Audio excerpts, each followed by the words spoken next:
Chapter 2. An Unlikely Trio. When it came to one of their favorite games, Draxon and Adeline were evenly matched. Adeline was more sneaky, agile, and was an excellent strategist. Draxon, on the other hand, was a better fighter, weapons handler, and was more talented when it came to improvisation. They were like two sides of the same coin, yin and yang. "Gotcha!" Adeline exclaimed, having snuck up behind her brother with a wooden practice sword. "Best 2 out of 3? Draxon asked. "Always," she replied, pretending to sheath her blade. As the two went back to their starting positions in the forest, they suddenly heard their mother's voice calling out to them. Stopping in their tracks, they listened more closely to distinguish what she was saying. Their mother's tone worried them. "Adeline! Draxon!" Their mother cried out desperately. "Something is wrong. Let's go," Draxon commanded, the two of them running back to their home.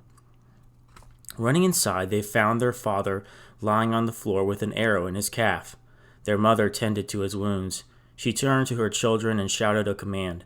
"Draxon, get some water from the well. Adeline, you go and—" "There's no time," Boytar interrupted. "You need to get the prince out of here." "The prince?" Adeline asked, shocked. Turning, they saw the prince huddled in the corner, hugging himself. He looked distressed. The twins concluded something terrible must have happened for him to be here. "What happened, father?" Draxon inquired. "Lord Hargoth. He's come back." Boytar began, holding his tongue. He did not want to upset the prince any further. "He has taken the capital." "But how?" "That's not important," Boytar continued. "Here." Boytar ripped the medallion away from his necklace. "Take this to the Shadowlands. Find the wizard I spoke to you about. Bring him back to restore the prince to his throne." "Boytar, you can't expect to send our 14-year-old. They are ready, Visti. They are trained, strong, and wise," Boytar retorted. "But the Shadowlands," Visti continued, the fear in her voice apparent. "They are survivors. If anything," Boytar chuckled, "the Shadowlands won't be ready for them." Boytar winced in pain. "Now take your weapons, your real ones. Mount 2 horses and ride on the west road. You'll be safe going that way." "Our real weapons?" Adeline inquired, knowing they were not allowed to have them until they came of age. "Adeline, Draxon, I know this is a great burden, but the fate of the kingdom rests in your hands now. You're the only ones I can trust right now. If the prince is to survive, you both will need to grow up quickly. Use what your mother and I taught you. You're ready for this." "We understand," Draxon complied, grabbing their weapons from the wall. We won't fail you." Their goodbyes could not be long, but they were certainly heartfelt. Saying goodbye to their father and mother, the twins set off with the prince, their weapons, some provisions, and 2 horses. The prince went with them without protest, remaining silent. "What will you do, father?" Adeline asked, just before leaving. "I have friends among the non-human kind. I will see what I can do to make peace and keep those captured alive. Once the underdwellers see that Hargoth is just using them for his own selfish gains, maybe they will come to their senses." "We won't fail you, father," Draxon assured him. Boytar smiled. "I know you won't, son." Their father had been right. The road leading to the Shadowlands had been safe and completely uninhabited. Having thoroughly exhausted the horses in their haste to distance themselves from the capital, the group decided to take a brief respite. "This is as good a place as any to make camp for the night. The horses need rest, and so do we," Adeline suggested. "Agreed. The last thing we should try to do is travel in the Shadowlands with tired mounts," Draxon concurred. "Good. Prince Azatar, would you mind grabbing some kindling for the fire? My brother and I will unpack the horses and make camp." The prince scoffed at the notion. "I know the kingdom is on the brink of collapse, but you intend to make me, a prince, do a servant's labor? How childish." Adeline nearly gave the prince a piece of her mind, but Draxon intervened. "Prince, on the road we all have a part to play. I know you've been through a rough time, but nothing. I'm your prince. How dare you try to order me around?"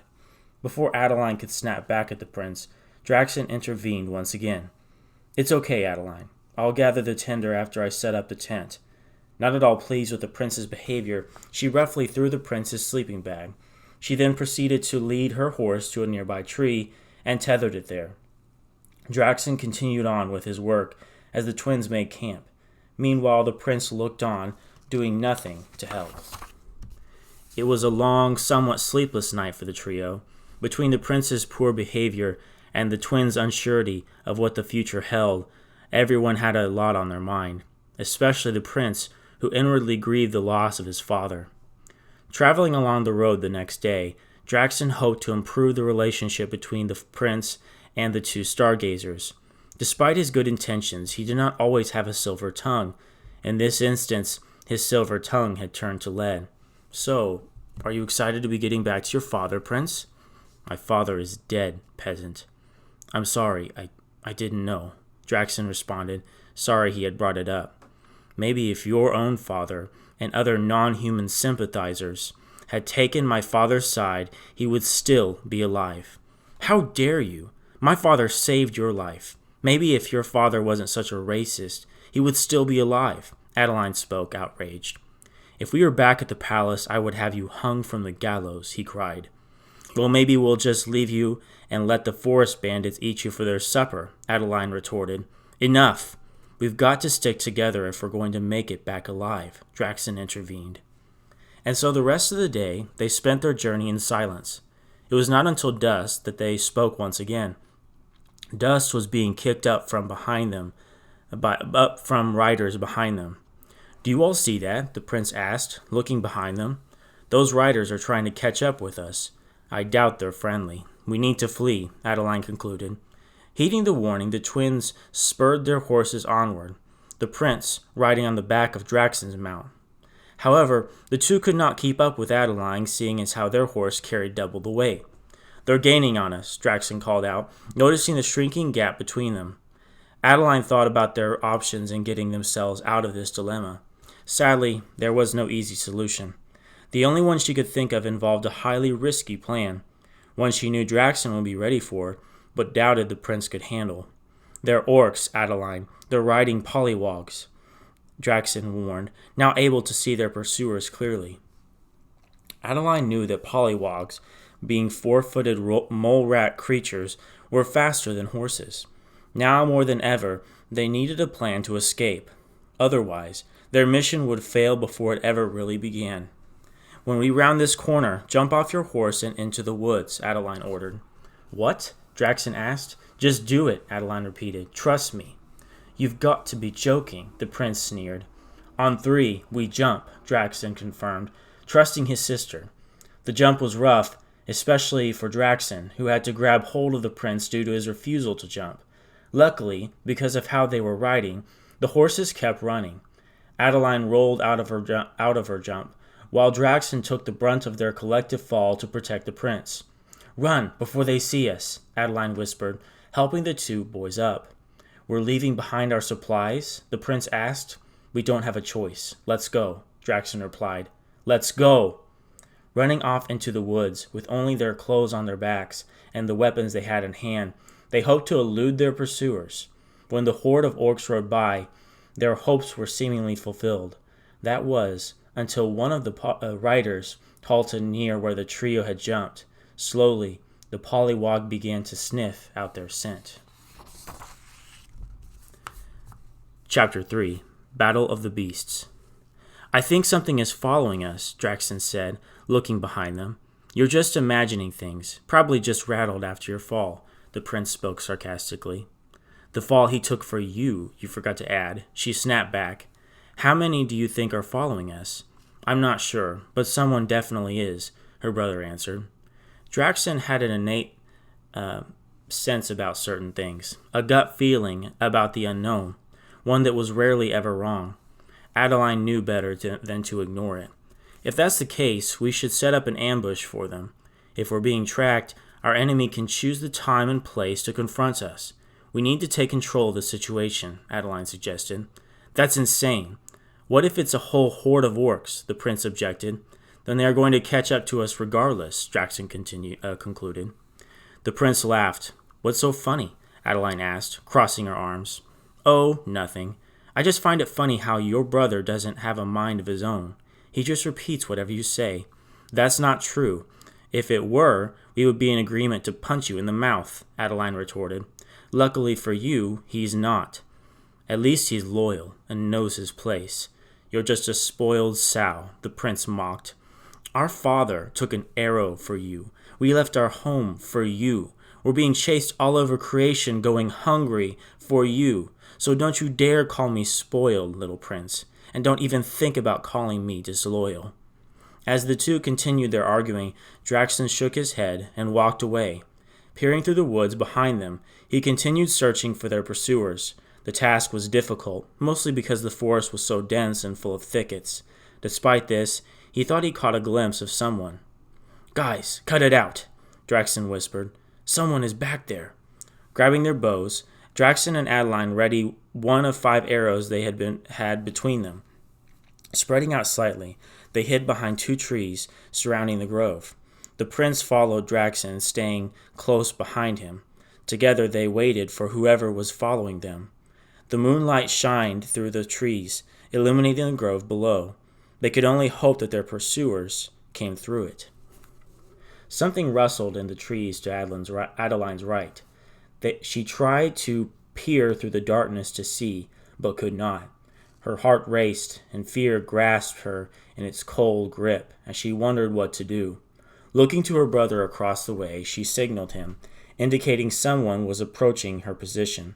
Scarily, Draxon communicated that he too was being approached by something. Multiple assailants must have been tracking them through the dark. "Oi, they're over here," an orc called out, spotting Adeline. Surprised, she ran into the grove towards her brother. The orcs on Draxon's side forced him and the prince to run into the grove to evade them. The trio met one another in the middle. Before they knew it, they were surrounded by orcs on their pollywog mounts. They circled around them as the twins tracked their targets, their bows drawn. "Well, looky here, boys. We got ourselves some young pups," one of the orcs jeered. "Hard to believe these brats gave us so much trouble," another replied. Scared, Draxon mustered the courage to speak up. "Stay back, or we'll shoot." The orcs laughed in deep, guttural tones as the boy's threat. "Your arms are shaking, boy. You're scared, alone. You couldn't hit the broadside of a barn." Draxon smiled. "I guess I'm lucky you're such a big target, then." "Watch your tongue, boy, or I'll cut it out," the orc warned. "What should we do with them? Cook 'em up? Torture 'em?" another orc asked. "Nah," their leader replied. "Lord Kargoth wanted them ripped to shreds. Who better to do that than our pollywogs here?" Draxon and Adeline had never taken a life. They had never wanted to. These orcs, unfortunately, were leaving them little choice, though. It was a kill-or-be-killed situation, and if there was one thing the twins had learned from their parents, it was that stargazers never went down without a fight. "Let them have it," Draxon ordered. Despite their fear, their father's training had paid off. Even in the face of danger, their muscle memory overcame their trembling hands and fearful hearts. Their arrows struck true into 2 orcs' heads, one of them being their leader. The other orcs, shocked by the development, stood frozen on their mounts. "Reloading!" they both called out to each other. In a flash, they had more arrows drawn and ready. Quickly, they took aim at new targets. They shifted their aim between the orcs so as to make them think twice about approaching. "There are 7 of us. I see you quiver. You only have 3 arrows left. You can't take us all," one of the orcs pointed out. "No," Adeline agreed, "but we can kill 3 of you. Who wants to step up and volunteer?" It was a stalemate for the moment. The orcs, although they would not admit it, were too afraid to approach. The children, still surrounded, had nowhere to go. For a moment's time, this continued on. That was until an orc and pollywog charged from the shadows to blindside them. "Get down!" Draxon warned, tackling his sister and the young prince to the ground. Draxon's reaction came not a moment too soon. Upon tackling them, the pollywog and its rider leaped over the trio, barely missing them with its jaws. With the 3 of them on the ground, they were left vulnerable. The stalemate was over. "Let's get 'em, boys," an orc cried, hungry for the kill. Draxon and Adeline attempted to resume their former positions, but it was too late. The orcs and their mounts were quicker than the twins' reaction time. All they could do was grab their swords and hope to defend themselves adequately. Outnumbered and outmatched, It was now a lost cause. It was at their most hopeless moment that a roar from the skies terrified them all. Blocking out the moonlight, a dark shadow flew above them.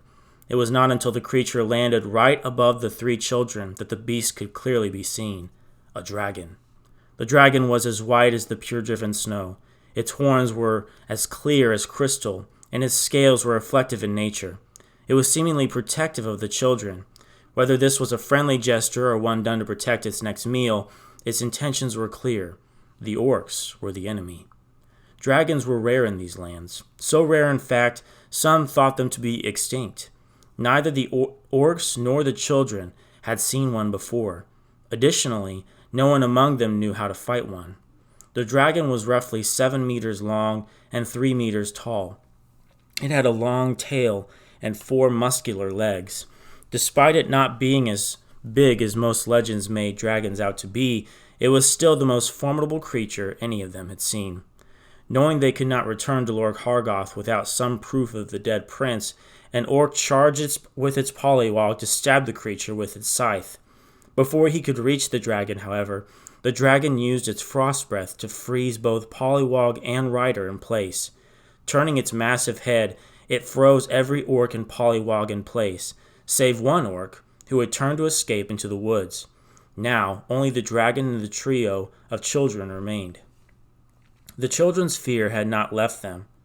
As the dragon turned to face them, its light blue eyes staring down upon them, the prince grew terrified, to the point that, embarrassingly, he had relieved himself in his trousers. The dragon tilted its head in confusion. "Did you just pee yourself?" the dragon asked, its voice indicating it was a male. The Draxon and Adeline looked to the prince and saw that he had indeed done so. The dragon began to laugh, not able to control himself. The twins awkwardly laughed along with him. The prince, however, grew even more embarrassed. "Did you think I was going to eat you? That's hilarious. I don't eat humans." Thank you for helping us," Draxon responded, standing to his feet. He then proceeded to help the others do the same. "Of course, I've never met humans before, although I've heard a great deal about them."